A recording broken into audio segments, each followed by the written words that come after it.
The first thing my mother said after my 12-year-old daughter collapsed beside the Thanksgiving table was not, "Is she breathing?" It was, "Don't tell the paramedics what she ate until we know that's what caused it." I was on my knees beside Lily with an epinephrine injector in one hand and my phone in the other, while my husband screamed our address to the 911 dispatcher. My daughter's face had gone pale.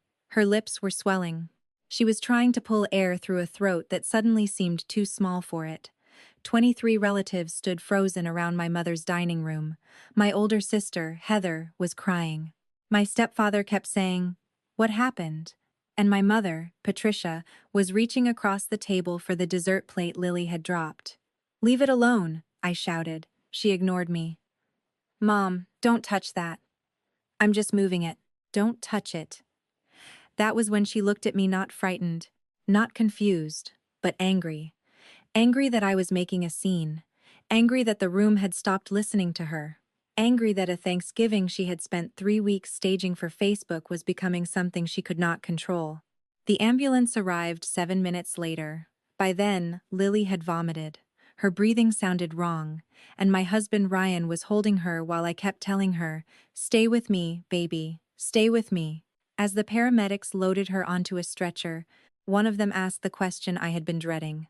"Known allergies?" "Tree nuts," I said. "Severe." My mother interrupted from behind me, "But there weren't any nuts in that dessert." I turned around. "How do you know?" The entire foyer went quiet. Patricia stopped. Ryan looked at her. Heather looked at her. Even the paramedic looked up. My mother's face changed for half a second. Then she said, "Because I made it." 3 hours later, in a children's hospital 25 minutes away, my sister handed me her phone and whispered, "You need to see what Mom sent me last night." It was a message from Patricia at 11:40, 2 p.m. "Tomorrow I'm finally going to prove Amanda has scared that child half to death over this allergy nonsense. I'm using barely enough for her body to notice. Don't ruin it by warning her." Beneath it, Heather had written, "Mom, absolutely not." Patricia had replied, "Relax. I raised 2 children without treating food like a loaded weapon." Then another message, "Once Lily eats it and nothing happens, Amanda will finally have to admit I was right." My daughter was behind a hospital door recovering from anaphylaxis, while my mother's own words glowed on the screen in my hand. I had spent 12 years telling myself Patricia was difficult, stubborn, dramatic, old-fashioned, opinionated, threatened by doctors, overly attached to being needed every word except dangerous. That night, I finally understood something I should have understood much earlier. A person does not become safe because she gave birth to you. A grandmother does not earn authority over a child's body because she loves that child. And love without respect can become one of the most dangerous things a family teaches you to tolerate. My name is Amanda Brooks. I was 39 years old that Thanksgiving, living outside Fort Collins, Colorado, with my husband Ryan and our daughter Lily. I work as an elementary school counselor. Ryan is an electrician who owns a small contracting company with his younger brother. We are not wealthy. We are comfortable enough to pay our bills, take one decent vacation a year, complain about the price of groceries, and occasionally convince ourselves a patio set is an investment. Lily was our only child, not by plan. We wanted to. I had 2 miscarriages after her. And eventually, we stopped turning every year into a countdown towards something that might never happen. Lily was enough. More than enough. She was funny, cautious around strangers, obsessed with marine animals despite living nowhere near an ocean, and capable of reading an entire novel in one Saturday if nobody interrupted her. She had also lived with a severe tree nut allergy since she was 4. We discovered it at a preschool birthday party after she ate part of a cookie that had been prepared near something containing nuts. I still remember the sound of her breathing changing. Parents of children with severe allergies will understand what I mean when I say you become fluent in small details. Labels, kitchens, cross-contact, ingredient lists, restaurant conversations, who made the food, who touched the food, where the medication is, whether a grandparent actually listened when you explained everything the first 6 times. We were not raising Lily in terror. That was Patricia's favorite accusation. Lily went to birthday parties, sleepovers, summer camp, school trips, restaurants. She carried medication. Her friends knew about her allergy, her teachers knew. She learned how to ask questions without apologizing. We tried very hard to make caution feel normal instead of frightening. Patricia saw caution as weakness. To understand why, you need to understand my mother. Patricia Warren had been a single mother for most of my childhood. My biological father left when I was 9. He moved to Arizona, started another family, and reduced fatherhood to birthday cards and sporadic guilt checks. Patricia raised my older sister Heather and me while working full-time as the manager of a chain beauty supply store. She remarried when I was 17 to a decent man named Glenn, who had the survival instincts to avoid taking sides in most family disputes. Patricia survived a difficult life by believing competence was a moral quality. You fixed things. You pushed through things. You did not baby people. Fever? You went to school unless you were vomiting. Broken heart? Wash your face. Bad boss? Work harder. Anxiety? Stop thinking about yourself. Allergies? People didn't have all these allergies when we were kids. That sentence became the soundtrack of Lily's childhood. Patricia loved my daughter. I am not saying that sarcastically. She adored Lily. She kept every school picture, attended recitals, bought ridiculous amounts of books, called every Sunday. When Lily was 7 and hospitalized with pneumonia, Patricia sat beside her bed for 6 hours knitting badly and pretending she understood Minecraft. Love was real. So was her refusal to accept anything that challenged her worldview. I just don't believe a crumb can kill someone, she told me once. You don't have to believe it, Ryan said. Her immune system does not care about your opinion. Patricia hated when Ryan talked to her like that. She preferred me because I spent 39 years learning how to soften my sentences until boundaries sounded like suggestions. Mom, please be careful. Mom, we'd really appreciate it. Mom, can you just check with us first? Ryan used different language. No, don't. That isn't happening. Patricia called him controlling. I called him direct. Privately, I was jealous of it. I grew up in a family where saying no to my mother did not end a conversation. It began negotiations. Heather learned a different survival strategy than I did. She fought. I appeased. That shaped our entire adult relationship with Patricia. Heather was 3 years older, married to a firefighter named Ben, and had 2 sons. She challenged Mom constantly. They could scream at each other over Christmas decorations and exchange memes 3 hours later. I could not do that. Conflict stayed inside me. I would replay a conversation for 3 days and then apologize for something I had not done just to make the tension disappear. Patricia knew that without consciously knowing it. Parents learn where the doors are in their children. My door was guilt. Heather's was anger. Patricia used both. She also favored Heather in a way our family pretended did not exist. Heather was loud like her, social like her, loved beauty products, reality television, neighborhood gossip, big family parties. I was the quieter daughter who became a counselor, married an electrician, preferred 6 people at dinner to 60, and thought, we don't need to discuss that, was a complete sentence. Mom described Heather as my mini-me. She described me as the sensitive one. When Heather made a mistake, Mom defended her. When I made one, Mom analyzed it. Heather forgot Mother's Day breakfast one year, and Patricia laughed that firefighters' wives were busy. I arrived 30 minutes late the next year because Lily had vomited in the car, and Mom said, it would be nice if once people planned ahead. Those differences sound small. Family hierarchies are usually built out of small things repeated until everyone stops noticing. Lily's allergy became one more arena where Mom and I were cast into our familiar roles. Patricia was practical. Amanda was anxious. Patricia had common sense. Amanda had internet fear. Patricia raised 2 children successfully. Amanda was making Lily fragile. The first serious argument happened when Lily was 6. Patricia brought homemade cookies to our house. I asked what was in them. Flour, sugar, butter, normal cookie things. Any nuts? Her face changed. Amanda. I'm asking. No. Lily ate one. Nothing happened. Patricia spent the rest of the evening acting vindicated. Later, I found the package from the chocolate chips. Manufactured on shared equipment. The risk may have been small. The point was Patricia had not checked. When I confronted her, she said, "But nothing happened." That sentence became her favorite defense. Nothing happened. She forgot to tell a restaurant about the allergy? Nothing happened. Bought bakery cupcakes without labels? Nothing happened. Let Lily eat ice cream from a place we had specifically avoided? Nothing happened. Every safe outcome became evidence that precautions were unnecessary rather than evidence that we had been lucky. When Lily was 8, Patricia began following online wellness accounts. It started harmlessly.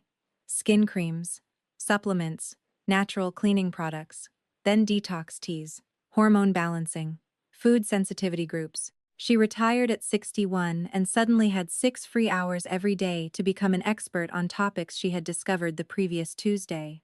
She joined Facebook groups where thousands of strangers reassured one another that doctors were too cautious, pharmaceutical companies profited from fear, and most chronic conditions could be improved if people stopped trusting mainstream narratives. Ryan called it Facebook medical school. I asked him not to say that around Patricia. Why? Because it starts fights. Maybe some fights should start. I hated when he was right. Patricia began sending me links. Interesting article about childhood allergies. Look at this mother who introduced tiny amounts and cured her son. Have you asked your doctor whether Lily might outgrow this if you stop avoiding everything? I deleted most of them. Once I replied, Mom, allergen challenges are medical decisions. We're following Dr. Kaplan's plan. Patricia sent back, doctors don't own common sense. Dr. Rachel Kaplan was Lily's allergist. Calm, evidence-focused, endlessly patient with us. She had known Lily since kindergarten. Once, after Patricia cornered her at a school fundraiser and asked whether parents could accidentally train an allergy into becoming worse, Dr. Kaplan answered, "No, but relatives can accidentally train parents into stopping invitations." I loved that woman. Patricia did not. The first incident that should have ended everything happened at Lily's 9th birthday. We held a backyard movie night. Patricia arrived with a decorative dessert tray from a boutique bakery. I checked. Nut-free. I believed her. Halfway through the party, the bakery owner called because Patricia had mentioned the allergy while ordering, but had not requested their allergy-safe preparation. A staff member who knew us recognized my name on the order and became concerned. I removed the desserts. Patricia was furious. "You embarrassed me. Why didn't you order from the safe menu?" "Because it was $30 more." Ryan actually walked outside to avoid saying something unforgivable. $30? I asked. They were the same ingredients. Then why have a separate process? Marketing. You gambled with Lily's health over $30. Nothing happened. Because she didn't eat them. Patricia left early. For 6 weeks, she told relatives I had accused her of trying to poison her granddaughter. I had said no such thing. Heather called me. "Mom's being insane." "Thank you, but maybe apologize for the word gambled." "Why?" "Because that's the phrase she keeps obsessing over." I did not gamble. She did. Heather sighed. "You know how Mom gets." Those 5 words. Every family has some version. "You know how she is. He's always been that way. Don't take it personally. Just keep the peace." What those sentences actually mean is, the difficult person is not changing, so the reasonable person must keep paying. I apologized. I wish I had not. Patricia hugged me and said, "I'm glad we can put this misunderstanding behind us." Her misunderstanding, my apology. Pattern restored. Ryan was furious with me. Not loudly. Worse. Disappointed. "Amanda, what are we teaching her?" "Who?" "Your mother." "I'm trying to keep things calm." Calm for whom? I knew the answer. She loves Lily. Then she needs to respect Lily.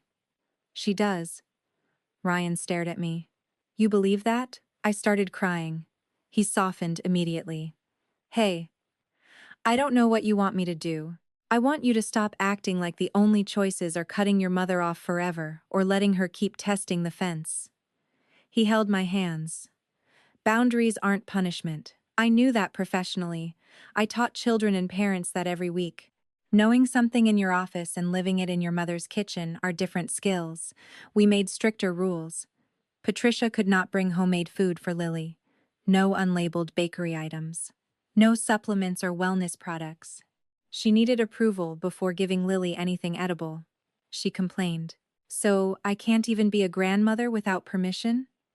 You can be a grandmother. You cannot be Lily's allergist. I would never hurt her. Then these rules should be easy. For almost a year they were. Patricia adapted. She brought books, gift cards, crafts. She ate what we served. I relaxed. That was the cycle. Boundary violation, conflict, temporary improvement, hope. Then the next violation. The second serious incident happened at a family barbecue when Lily was 10. Patricia put a bowl of pesto pasta on the table. We had agreed all food would be checked. I asked who made it. Glenn. Glenn immediately looked confused. No, I didn't. Patricia laughed. I mean, I bought it. Ryan asked to see the container. It's already in the trash. Something inside me tightened. Mom, what's in it? Pesto. Pesto can have nuts. Not this one. How do you know? I tasted it. There are moments when the sheer absurdity of someone's logic makes you feel detached from your body. Ryan removed the bowl. Patricia exploded. You two are ridiculous. Lily was sitting 10 feet away. Mom, not here. No, she needs to understand she is not made of glass. Lily looked down.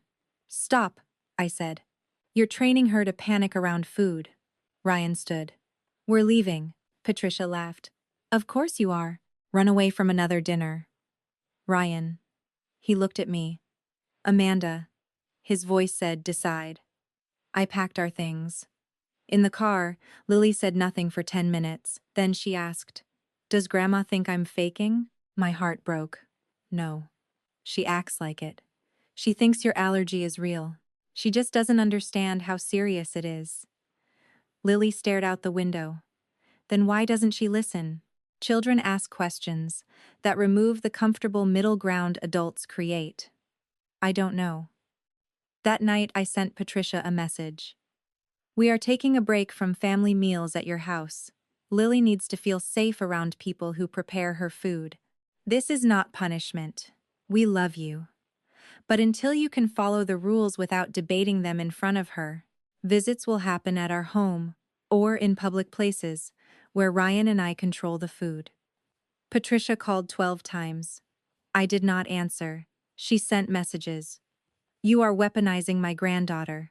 Ryan has always wanted distance between us. Your therapist's language does not make this normal. One day Lily will resent you for making her afraid. Then, Heather would never treat me this way. There it was, the sister comparison.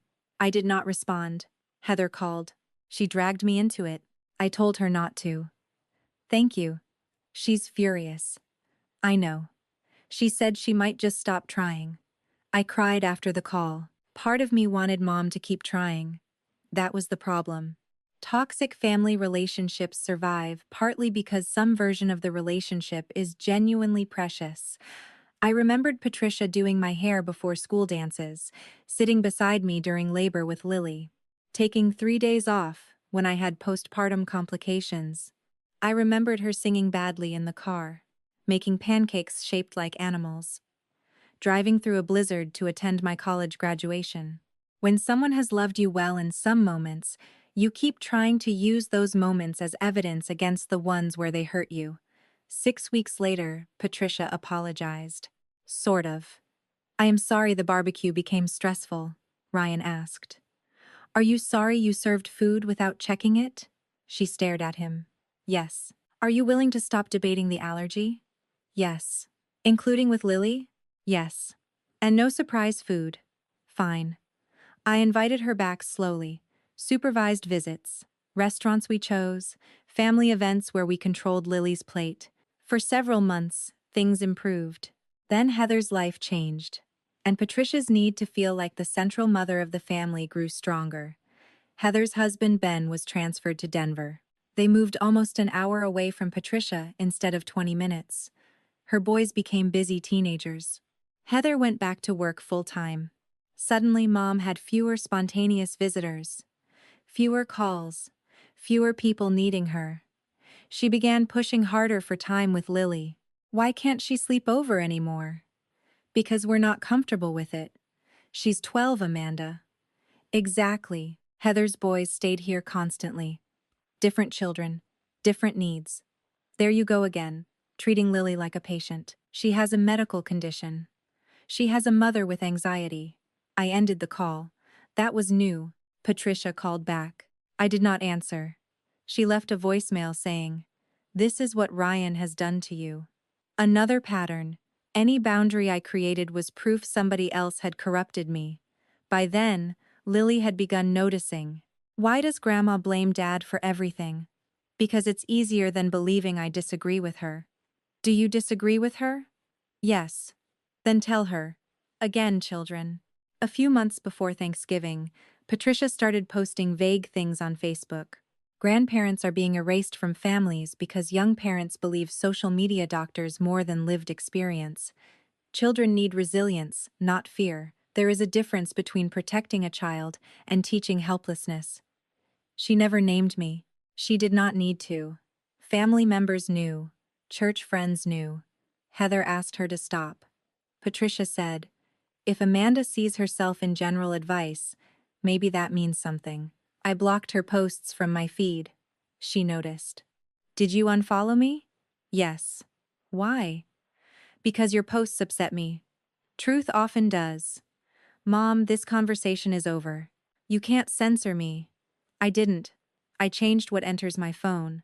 Silence. Then she said, "You really have become cold." That hurt. It also did not work like it used to. Progress. The incident that finally led to Thanksgiving started with a birthday party 2 months earlier. Lily's best friend, Ava, had a party at a pottery studio. Ava's mother texted me photographs of all food labels beforehand because people who love your child do not treat accommodation like humiliation. Patricia somehow learned about it through Facebook and called Lily directly afterward. "Did your mom make everyone change food for you?" Lily said. "No." Ava's mom just checked. "Doesn't that embarrass you?" "No." "You don't ever want to just eat like everybody else?" Lily later told me she felt weird after the conversation. I called Patricia. "Do not discuss Lily's allergy with her like it is a character flaw." I asked a question. "No." You planted shame. "Amanda, you cannot control every conversation I have. I can control whether you have conversations with my child." Patricia went silent. "Are you threatening me?" "I'm telling you the boundary. You would keep my granddaughter from me because I want her to be normal?" My chest went cold. "She is normal.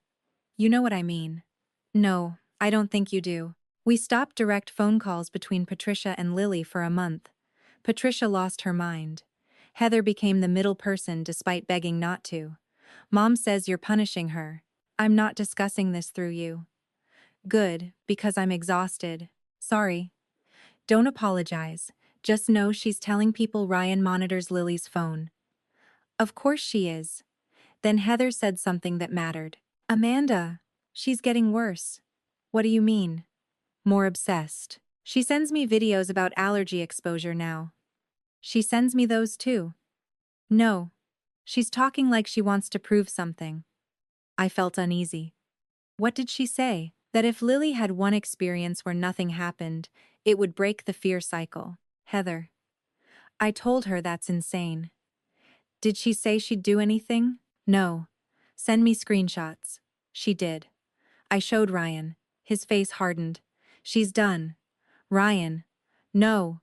"Done forever?" "At least for now. Thanksgiving is in 6 weeks." "Then she doesn't see Lily at Thanksgiving." That thought made me feel physically sick. Not because Ryan was wrong. Because Thanksgiving had always been Patricia's holiday. My father left the week before Thanksgiving when I was 9. Patricia turned that holiday into a family fortress afterward. Every year she hosted.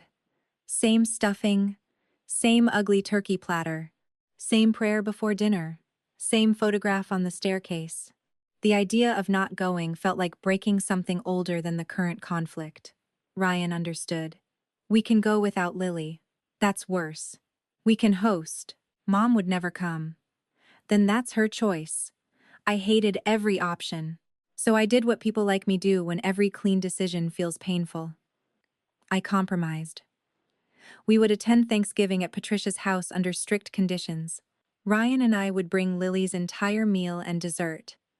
Lily would not eat anything else. Patricia would not discuss allergies, treatments, exposure, resilience, or being normal.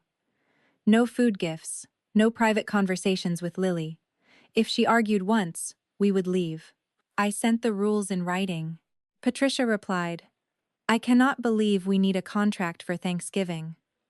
I wrote, do you agree? Yes. Please write that you agree. This is ridiculous. Mom. Finally. I agree to your rules. I saved the screenshot. Heather called me later. She thinks you're humiliating her. I know. Are you sure you want to go? No. Then why? I sat with the question. Because Lily wants Thanksgiving with her cousins. She can come to my house? Mom would lose it. Heather was quiet. Amanda. What? You hear yourself, right? I did. Even then, I went. Thanksgiving morning was bright and bitterly cold. We arrived at Patricia's house at 11:30, carrying 2 insulated bags with Lily's food. Ryan had packed everything himself because he trusted his own system more than my nerves. Patricia opened the door wearing an apron that said Blessed Grandma and hugged Lily first. There's my girl. Lily hugged her carefully. I watched Patricia's hands. I hated that. No parent should have to watch a grandmother's hands. Your food can go over there, Patricia said, pointing toward a separate counter.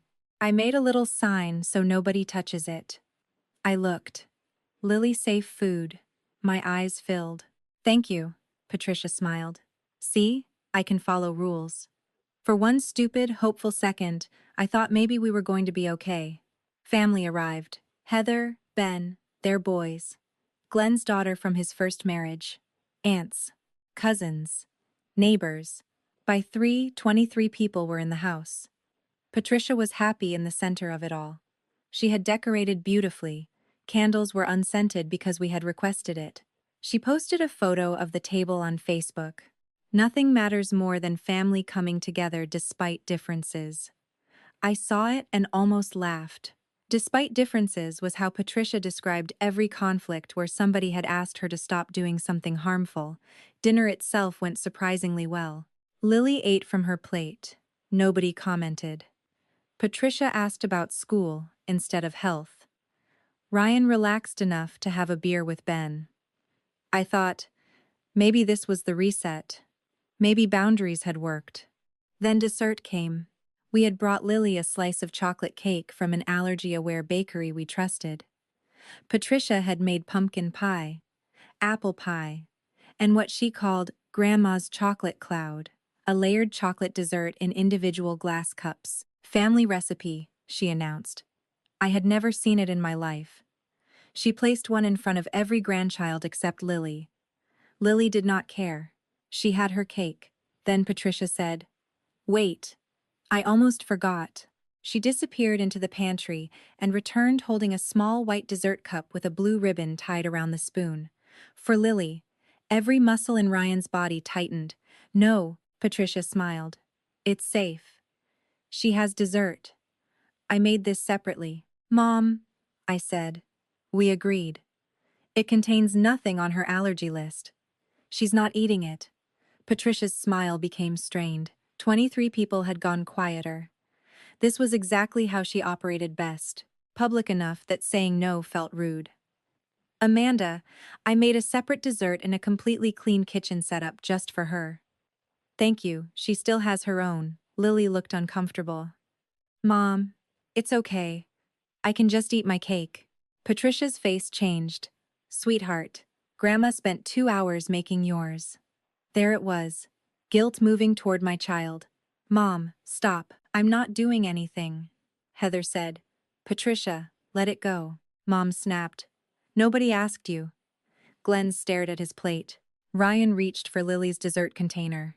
We're done. My heart pounded. Wait. I hate admitting that. Even then, I wanted to prevent the scene. Ryan looked at me. Amanda. Patricia said. What exactly do you think I put in it? That isn't the point. Then what is? The agreement. The agreement was no unsafe food. This is safe. We said no food outside what we brought. Because you don't trust me. Correct. The word came from Ryan. Patricia looked like he had slapped her. Lily whispered. Grandma, I'm not hungry anyway. Patricia smiled at her.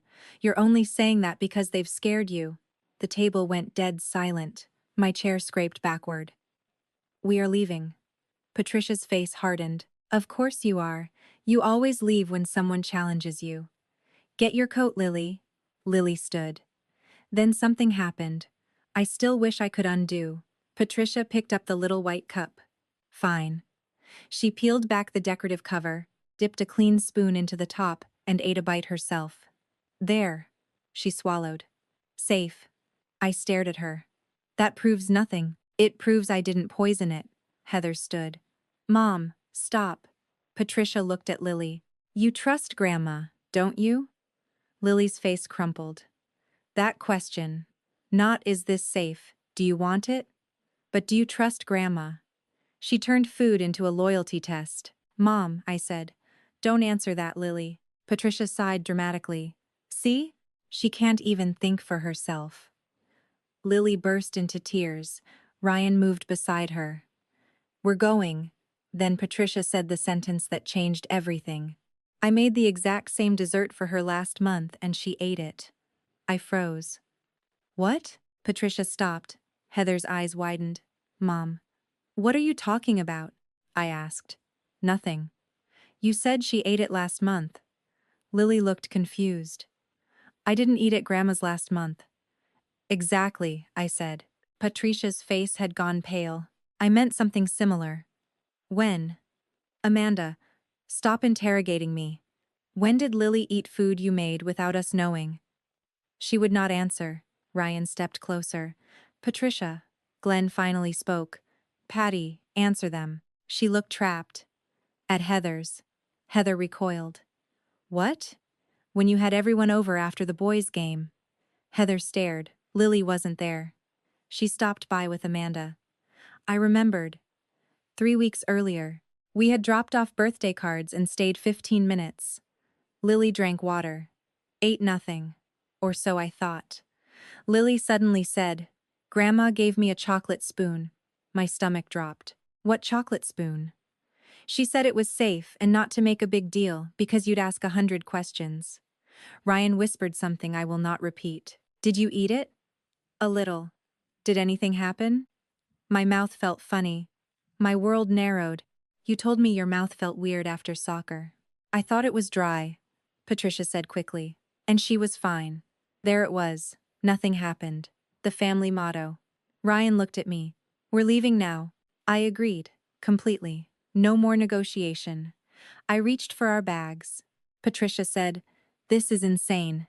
Then Heather's phone buzzed. She looked down. Her face changed. Mom, what now? Why did you send me this last night? Patricia became still. Heather looked at me. Amanda, I'm sorry. I didn't see it until this morning. Then everyone arrived and I forgot. She handed me the phone. Message thread. Patricia. Tomorrow I'm finally going to prove Amanda has scared that child half to death over this allergy nonsense. I'm using barely enough for her body to notice. Heather. Mom, absolutely not. Do not put anything in Lily's food. Patricia. Relax. I raised 2 children without treating food like a loaded weapon. Heather. I'm serious. Patricia. Once Lily eats it and nothing happens, Amanda will finally have to admit I was right. I looked up. My mother said, That is not what it sounds like. Ryan moved so fast Ben stepped between them. What did you put in that dessert? Patricia grabbed the cup. I reached for it too. Don't touch it. I'm throwing it away. No. Lily was crying. Heather shouted, Mom! In the confusion, Patricia knocked the cup from her own hand. It hit the floor. Part of the dessert splattered onto a napkin and the edge of Lily's dropped plate. Lily bent instinctively to pick up her fork. Patricia said, Leave it. Too late. Lily's fingers touched the edge of the napkin. Then she touched her mouth because she was crying. I cannot tell you precisely what exposure caused the reaction. I do not need to. What matters is that within minutes, Lily said her throat felt wrong. Ryan saw the hives first. Medication. I grabbed the emergency kit. Patricia kept talking. She's panicking. Slow down, Ryan shouted. Stop talking. Lily coughed. Her eyes widened. Mom. The sound of your child saying mom when she cannot breathe changes your nervous system permanently. We treated her according to her emergency plan and called 911. She worsened quickly. The family cleared space. Heather cried into her hands. Ben opened the front door. Glenn kept Patricia away from the table after she tried to move the dessert. That is when she said, Don't tell the paramedics what she ate until we know that's what caused it. Not is she okay. Not please breathe. Protect the theory. Protect Patricia. Always. The paramedics took Lily. Ryan rode with her. I followed with Heather because my hands were shaking too badly to drive. Patricia wanted to come. I said no. I'm her grandmother. No, Amanda. Stay away from us. You don't mean that. For the first time in my life, saying it did not feel like cruelty. I do. At the hospital, Lily stabilized after emergency treatment. She was admitted overnight for monitoring. Ryan paced. I shook. Heather sat in a plastic chair like someone had removed her bones. I should have shown you the message this morning. Yes. She cried harder. I'm sorry. I wanted to comfort her. I did not immediately. That was another new skill. Letting someone feel appropriate guilt without rescuing them from it. Why didn't you? I saw the preview while we were getting the boys out the door. I thought Mom was being dramatic again. Then I opened it after we arrived, but everyone was already here, and I told myself she probably meant some stupid wellness conversation, not actually putting something in food. Heather. I know. We all kept translating her into less dangerous versions. Heather nodded. Yeah. She handed me the phone. Take screenshots. We did. Ryan sat beside me. No more. I know. Amanda. I know. No, say it, I cried. She is done. She does not see Lily. She does not call Lily. She does not send Lily gifts. She does not come to school. She does not get another chance. Ryan hugged me. Okay. I sobbed into his shirt. Part of me was crying from terror about Lily, part from grief, because setting that boundary meant admitting the mother I kept hoping Patricia could become did not exist. Around 8 that night, Patricia started texting. How is she? Please update me. I never intended this. You are letting Ryan turn an accident into something unforgivable. Heather misunderstood those messages. The dessert was safe. There may have been trace contact from something else. Answer me, then. I am her grandmother, and I deserve to know whether she is okay. I replied once. Lily is stable. Do not contact us again. Do not contact her directly. Do not come to the hospital, our home, her school, or her activities. We will contact you if that ever changes. Patricia called immediately. I declined. She called 12 more times. I blocked her. She called Ryan. Blocked. Then Heather, then Glenn, then my aunt. Within an hour, the family group chat exploded. Aunt Cheryl. Surely everyone needs to calm down before permanent decisions are made. Cousin Laura. Mom said Patricia didn't know there was enough exposure to cause a reaction. Heather replied before I could. She intentionally put an allergen in Lily's dessert after Amanda explicitly said no. Stop calling it an accident, Aunt Cheryl. We don't know that. Heather posted the screenshot. Silence. Then Patricia entered through Glenn's phone because I had blocked her. I did not try to hurt my granddaughter. I was trying to prove the level of fear surrounding food is damaging her. The amount was supposed to be negligible. Ryan looked at me. Save it. I did. Then I left the group chat. Patricia had spent my whole life using the family audience as leverage. I finally stepped off the stage. The next morning, Lily woke exhausted but breathing comfortably. Her first question was, "Is Grandma mad?" Not, "Am I okay?" "Is Grandma mad?" I sat beside her. "You do not have to worry about Grandma's feelings. She'll think I ruined Thanksgiving." My heart shattered. You did not ruin Thanksgiving. But everybody stopped eating. Because you had a medical emergency. Is she going to say I panicked? Ryan turned away because he was crying. No one who matters is going to say that. Lily stared at her blanket. Grandma always says you make me scared. Grandma was wrong. Are you mad at her? I considered the answer. Yes. Are you going to stop talking to her? For now, yes. Lily's eyes filled. Because of me? There it was. The guilt toxic adults leave inside children. No, because of her choices. But if I didn't have the allergy. Stop. I took her hands. Your body did not cause this problem. Your allergy did not cause this problem. Grandma choosing to ignore it caused this problem. Lily cried. I still love her. You're allowed. Do you? I started crying too. Yes. Then why can't we see her? Because sometimes loving someone and being safe with them are different things. She thought about that for a long time. That sucks. It really does. After discharge, life became strangely divided into before Thanksgiving and after. Before, a wrapped food item was just a wrapped food item. After, Lily inspected everything even when she knew it was safe. Before, she loved baking with Heather. After, she stood at the kitchen entrance asking whether the counters had been cleaned. Before, she would laugh when people forgot and ask questions. After, she sometimes cried. Her allergist reassured us that anxiety after a severe reaction, especially one involving betrayal, was understandable. We found a therapist experienced with children managing chronic medical conditions and trauma. I hated that sentence. Trauma involving grandmother. There should be categories of pain families are not supposed to create. Patricia responded exactly as she always did when consequences arrived. She rewrote the story. First privately, then publicly. Facebook post. This Thanksgiving reminded me how quickly fear can destroy families. I love all my children and grandchildren. I will never apologize for wanting them strong, healthy, and free from unnecessary anxiety. Hundreds of supportive comments appeared because nobody knew what had happened.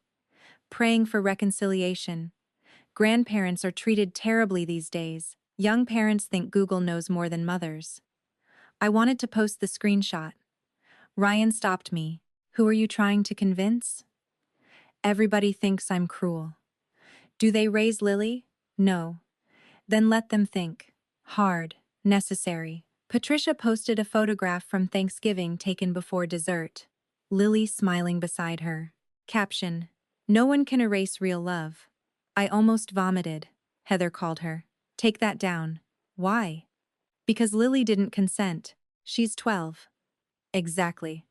Amanda sent you to attack me. No. I'm attacking you independently. That was Heather. Patricia deleted the photo, then posted, apparently even memories require permission now. Heather blocked her too. Our childhood roles had finally converged. The fighter and the appeaser both said enough. Glenn came to our house alone a week later. He looked 10 years older. I'm sorry. You didn't do it. I saw pieces. What pieces? He sat at our kitchen table. She's been talking about exposure for months. Ryan stiffened. And you never told us? Glenn looked ashamed. I thought it was talk. Everybody thought it was talk, I said. That's how she gets away with things. He nodded. She ordered something online about allergy desensitization. I told her not to play doctor. She said she wasn't. Did you see the dessert? No. Did you know? No. I believed him.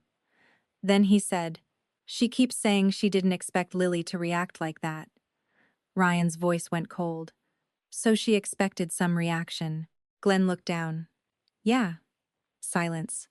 What do you want from us? I asked. Nothing. Then why are you here? Because I spent 15 years telling myself Patty means well. My chest tightened. I know that job. I think I'm done doing it. Patricia's marriage did not end immediately. Glenn moved into their guest room, then temporarily to his daughter's house. They eventually began counseling. Whether they remained together was their problem, not mine. That was another boundary. I stopped managing the emotional consequences spreading around Patricia. She called relatives, saying Ryan had isolated me. Some believed her. Aunt Cheryl came to my house unannounced. Can we talk? About what? Your mother. No. Amanda. No, she stared. You won't even hear me?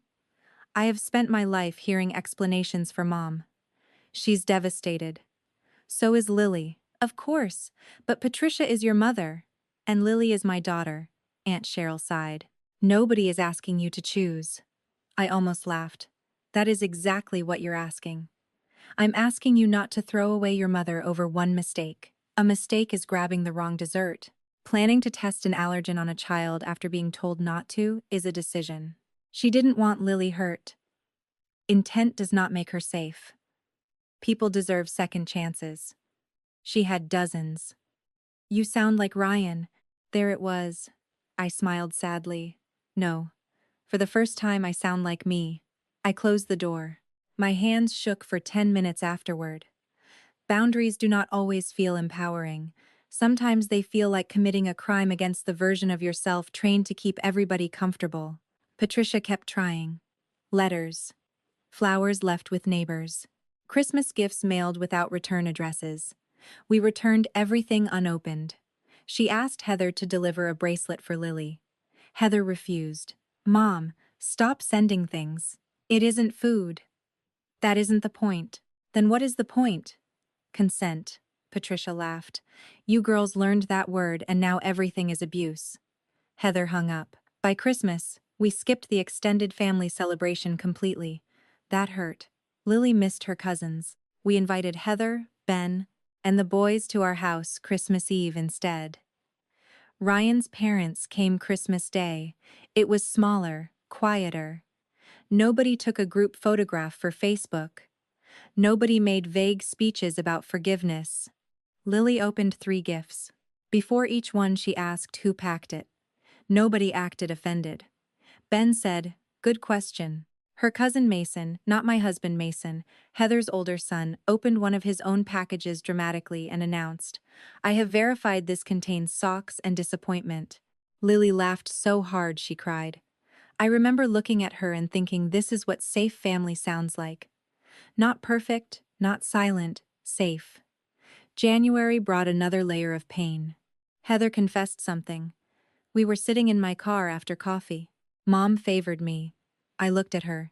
Yes, I know. That surprised me. Since when? Always.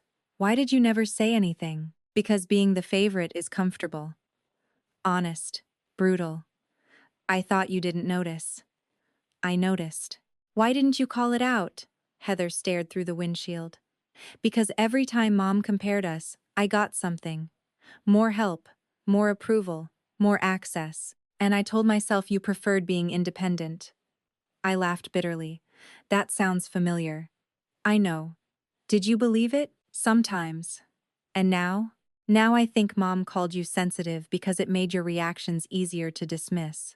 Tears filled my eyes. Yeah. She called me strong because I fought her and called you difficult when you tried. That wasn't fair. No. I'm sorry. That apology repaired something between us I had not realized was broken. I was angry at you for years. I know. No, I never said it. Amanda, you barely had to. You looked at me like I personally invented Mom. I laughed through tears. Fair. I'm sorry I let her use me as the comparison. Thank you. From then on, Heather and I stopped letting Patricia triangulate us. No carrying messages. No, Mom said. If Patricia wanted to communicate with me, the answer was no contact. If she complained about me to Heather, Heather ended the conversation. I love you, Mom. I'm not discussing Amanda. Patricia hated it. Healthy systems feel hostile to people who benefited from the unhealthy version. February was Lily's first birthday after Thanksgiving.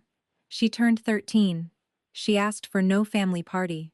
Just 5 friends, pizza from a restaurant we trusted, a movie, and a sleepover. No surprise food. Done.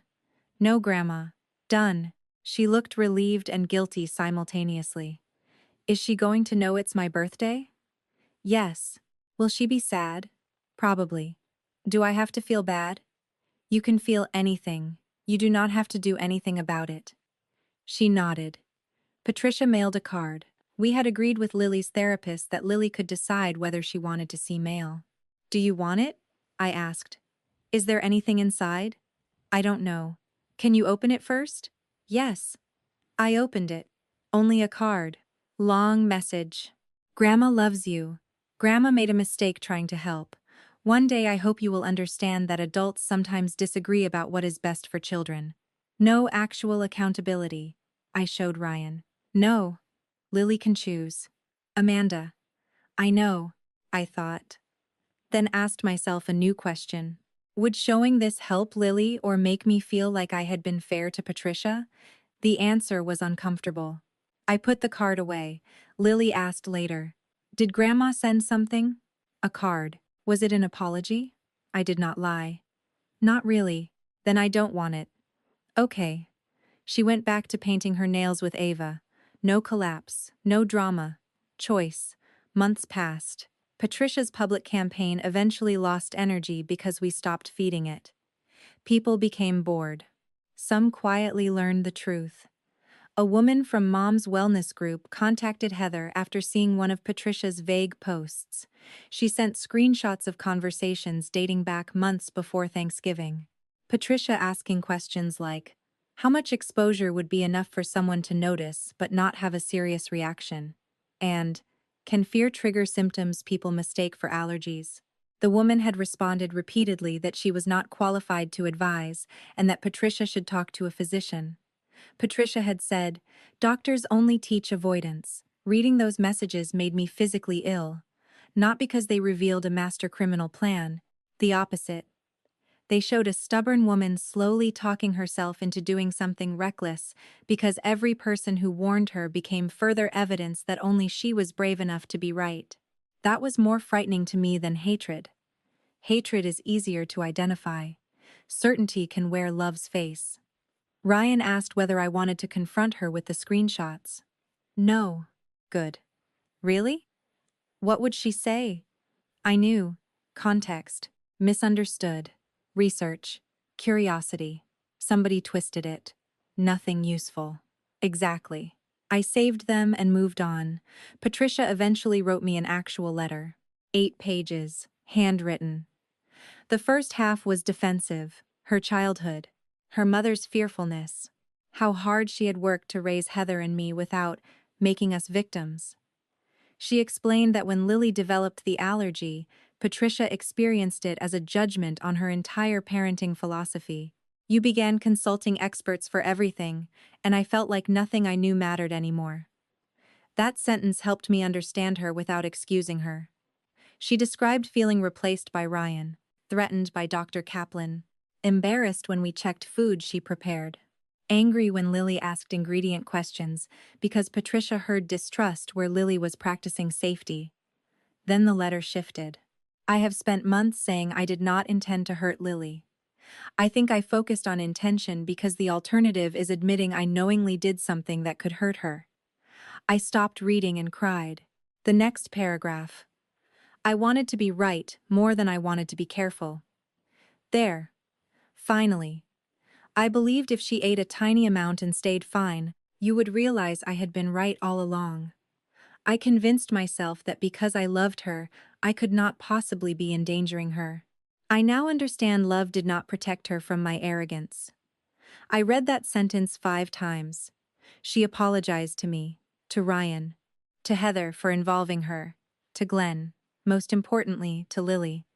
No excuses in the apology itself. I frightened you, betrayed you, and made you doubt whether food from someone who loved you was safe, That is my fault. You owe me nothing. I showed Ryan, he read silently. Better.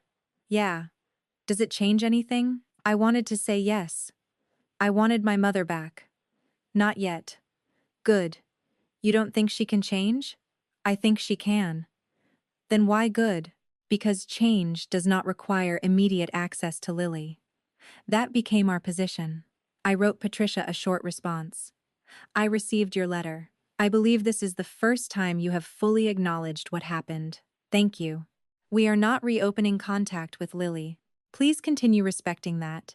If that changes someday, it will happen slowly and on Lily's terms. Patricia replied, I understand. No argument. I waited for the second message. None came. Then another month passed. Nothing. That silence felt different from punishment. It felt like restraint. Patricia started therapy. Heather knew because Glenn told Ben, who told Heather, who immediately said, I'm not supposed to tell you this, and then told me because sisters remain imperfect. I did not ask for updates. 6 months later, Patricia sent Ryan a brief email, not to Lily. I owe you an apology for treating your protection of your daughter as control. You were right to distrust me after I gave you reasons to. I am sorry for making Amanda feel she had to choose between being my daughter and being Lily's mother. Ryan read it twice. That's actually good. Are you going to respond? No. Why? Because I don't need her to know I approve.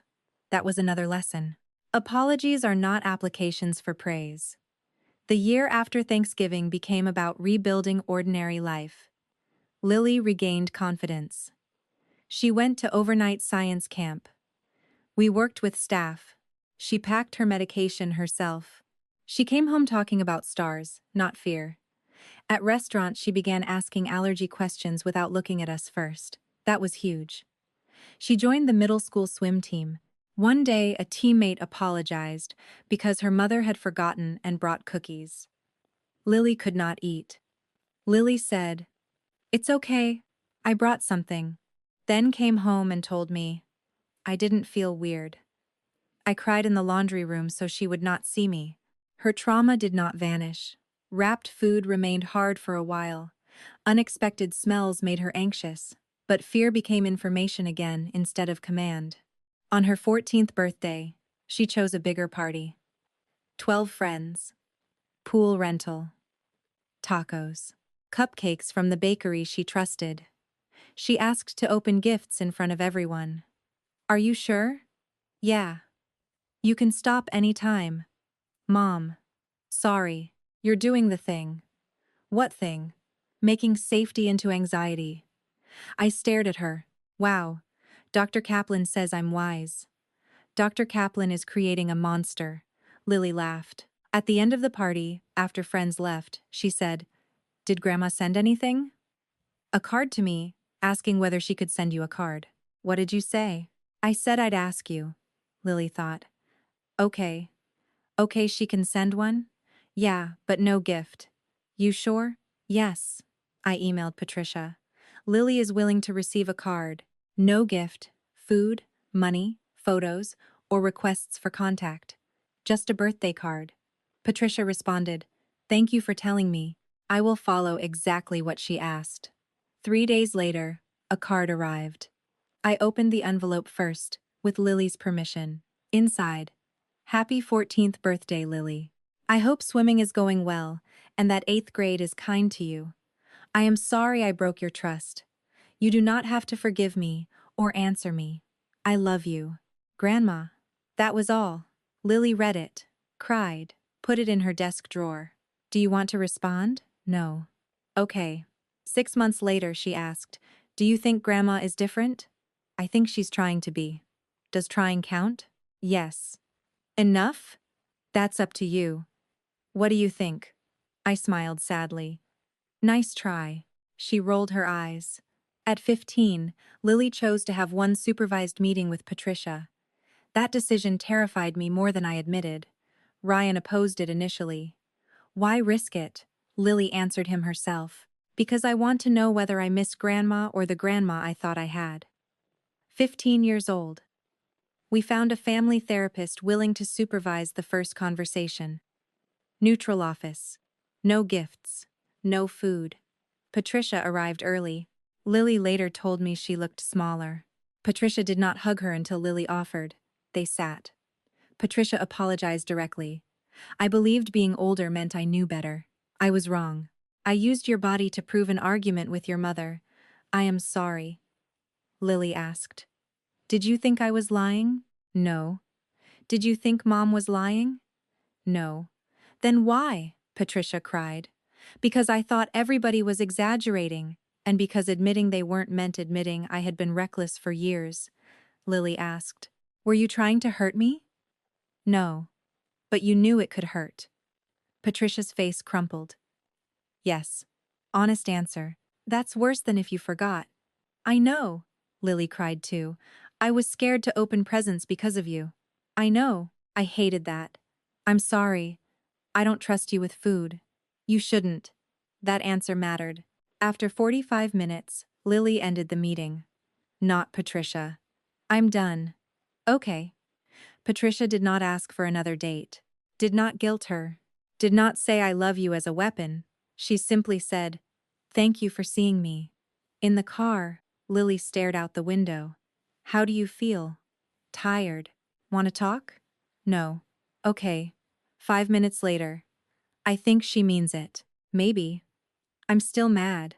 Aloud. I still love her. Also aloud. Families are annoying. Deeply. Contact remained limited. Cards. Occasional supervision. She sat at the opposite end from us because Lily requested space. She did not post photos. That was enormous for her. When Lily won her heat, Patricia clapped and cried quietly, then left without approaching.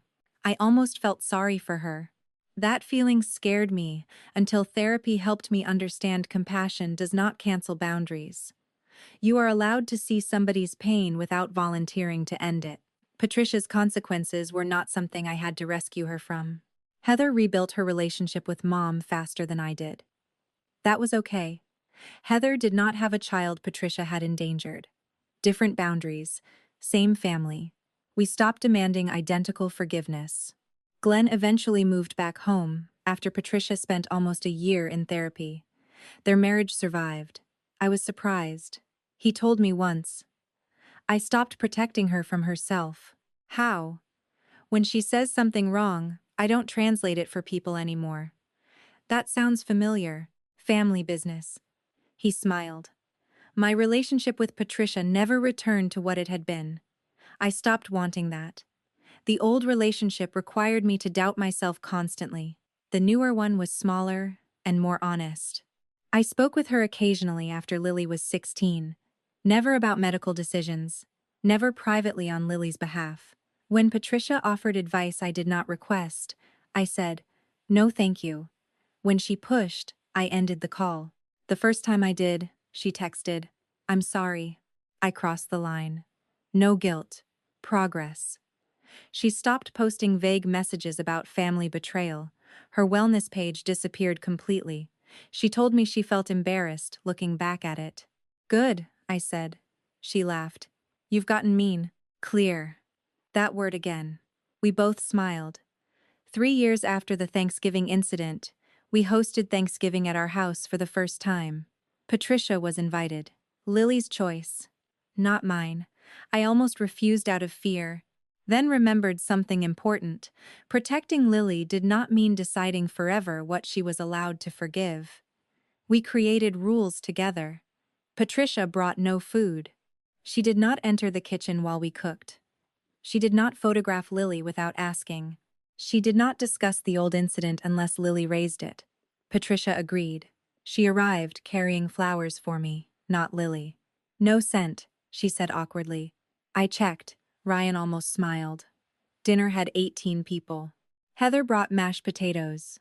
Ben brought rolls. Glenn brought wine. Patricia sat beside him instead of positioning herself at the center. When dessert came, Lily carried her own plate to the table. Patricia did not look at it. That was intentional. I noticed. After dinner, my Aunt Cheryl, who had spent years defending Patricia, made the mistake of saying, Isn't it wonderful that everyone finally moved past that terrible misunderstanding? I felt my jaw tighten. Before I could speak, Patricia did. It wasn't a misunderstanding. The room went quiet. Aunt Cheryl blinked. Patricia continued. I knowingly crossed a medical boundary because I wanted to prove I was right. Lily forgave enough to let me sit here. That is not the same as what happened becoming smaller. Nobody moved. I stared at my mother. She looked at me, then away. Aunt Cheryl whispered. I didn't mean, Patricia said. I know, but please don't help me minimize it anymore. That may have been the moment I finally believed her change was real, not because she apologized to me, because she protected the truth when minimizing it would have made her more comfortable. Lily went into the living room with her cousins. Ryan touched my hand under the table. You okay? Yeah. Really? I looked at Patricia laughing quietly with Heather while Glenn cleared plates. Yeah. Not restored. Not forgotten. Okay. My daughter is 17 now. She still carries emergency medication. She is applying to colleges and wants to study marine biology because apparently Colorado failed to cure her obsession with oceans. She has become the person younger kids with allergies seek out at swim meets because Lily never makes them feel dramatic for asking what is in something. Last month, a 9-year-old girl told her, "My uncle says allergies aren't that serious." Lily replied, "Adults can be wrong even when they love you." When she told me later, I had to sit down. What? She asked. Nothing. You're crying. Allergies. That is not how allergies work. You're very disrespectful. Genetics. She got into her car and drove to practice while I stood in the driveway, wondering when my little girl became someone who could carry her own history without letting it define every room she entered. I also changed. I no longer think keeping family together is automatically noble. Sometimes family unity is just silence with good holiday photos. I spent years confusing access with love. Mom was my mother, therefore she deserved another visit, another chance, another holiday, another private conversation, another opportunity to understand. I kept thinking, if I explained our boundary clearly enough, lovingly enough, calmly enough, Patricia would eventually choose respect. What I failed to understand was that she understood the boundary long before she respected it. She simply believed her judgment outranked ours. That is a completely different problem. You cannot communicate your way out of someone believing they have authority over you. At some point, explanation has to become consequence. We also learned consequences do not have to become revenge. I never tried to destroy Patricia socially. Never called her friends. Never demanded Heather stop seeing her. Never made Lily listen to every ugly thing she said. I did not want my daughter healing inside a family war, where everybody had to prove loyalty by hating the same person. We chose distance. We chose safety. Patricia experienced that as punishment at first, because she was accustomed to access. Eventually, she understood that losing access was the natural result of proving she could not handle it safely. That distinction matters. Ryan taught me another lesson. He never asked me to stop loving my mother. Even at his angriest, he said, "I don't care whether you love Patricia. I care whether Lily is safe around her." That kept the problem clear. I had spent too much time thinking boundaries required changing my feelings first. They do not. You can love someone and block their number. You can miss someone and decline Christmas dinner. You can understand exactly why somebody became who they are and still refuse to let them practice their unresolved issues on your child. You can forgive them and never restore the old level of access. Feelings and decisions are different departments. I wish someone had taught me that at 20. The strangest part is Patricia herself eventually taught me the final lesson. On my 42nd birthday, she gave me a small framed quote. I nearly laughed because my mother had become the kind of person who gave therapy quotes as gifts. It said, "A boundary is not a wall against love, it is a door with a lock you control." I looked at her. "You bought me a boundary quote?" Therapist suggested it. She has a sense of humor. Apparently. Then Patricia became serious. I used to think loving you meant I should always be allowed through the door. My throat tightened. I know. I'm sorry.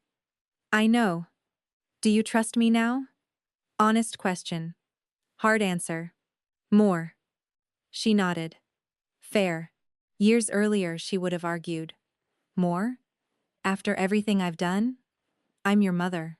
Now she accepted the size of the chair she had earned, instead of demanding the one she used to occupy. That is accountability. Not self-hatred.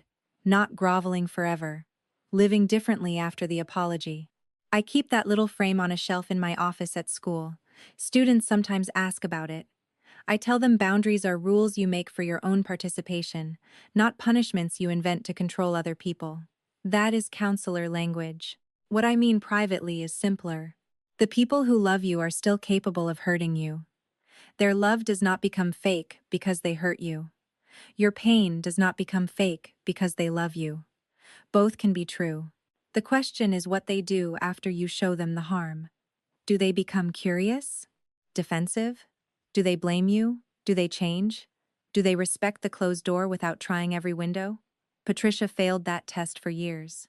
Then, finally, she began passing it. That does not erase the Thanksgiving floor. I still remember Lily's face. Ryan still becomes tense if Patricia brings food anywhere near our house. Lily still has moments when an unexpected gift makes her pause before opening it. Healing did not rewrite history. It gave history a different job. Instead of controlling us, it teaches us where the edges are. Last Thanksgiving, 7 years after the worst one, we were all together again.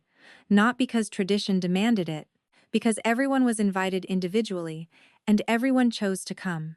Heather hosted. Ben smoked the turkey badly, as usual. Ryan complained and ate 2 servings.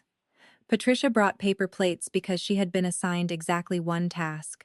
Lily came home from college wearing a marine science sweatshirt and immediately argued with her cousins about football. At dessert, Patricia sat beside her, but did not offer anything. Lily looked at the pie, then at Grandma. You can ask me if I want some, you know. Patricia smiled carefully. Would you like apple pie? Who made it? Your aunt. Lily looked at Heather. Safe? Yes? Then sure. Patricia handed her a clean plate. Nothing dramatic happened. Nobody cried. Nobody made a speech. The pie was too sweet. Life continued. That ordinary moment meant more to me than every apology combined. 7 years earlier, Patricia thought strength meant forcing a child through fear, to prove the fear was unnecessary. Now she understood strength could look like asking a 17-year-old one simple question and accepting whatever answer came back. Yes or no? Both allowed. That is what safety feels like. Choice. So when people ask whether I forgive my mother, the answer is yes. When they ask whether I forgot, no. When they ask whether I regret cutting contact, absolutely not. The period of no contact was the first time Patricia had ever been forced to experience a boundary that explanation, tears, relatives, guilt, tradition, and the word mother could not reopen. Without it, I do not believe she would have changed. More importantly, Lily needed to see her parents choose her safety, even when the person threatening it was someone we loved. Children remember who adults protect when protection becomes inconvenient. I wanted my daughter to remember that we chose her, not because she was fragile, because she was ours to protect until she could protect herself. And if Patricia had never changed, the boundary would still have been worth it. That part matters. We did not cut contact as a strategy to fix my mother. We did it because Lily deserved safety even if Patricia remained exactly who she was forever. Her eventual growth was a gift. It was not the price required to justify our decision. So let me ask you the question that still divides people in my extended family. If your own mother knowingly slipped a dangerous allergen into your child's Thanksgiving dessert because she wanted to prove you were overprotective, and your child ended up in an ambulance, would years of therapy, genuine accountability, and changed behavior ever be enough for you to slowly let that grandparent back into your child's life? Or would deliberately risking your child's safety be the one family betrayal you would never allow a second chance to touch?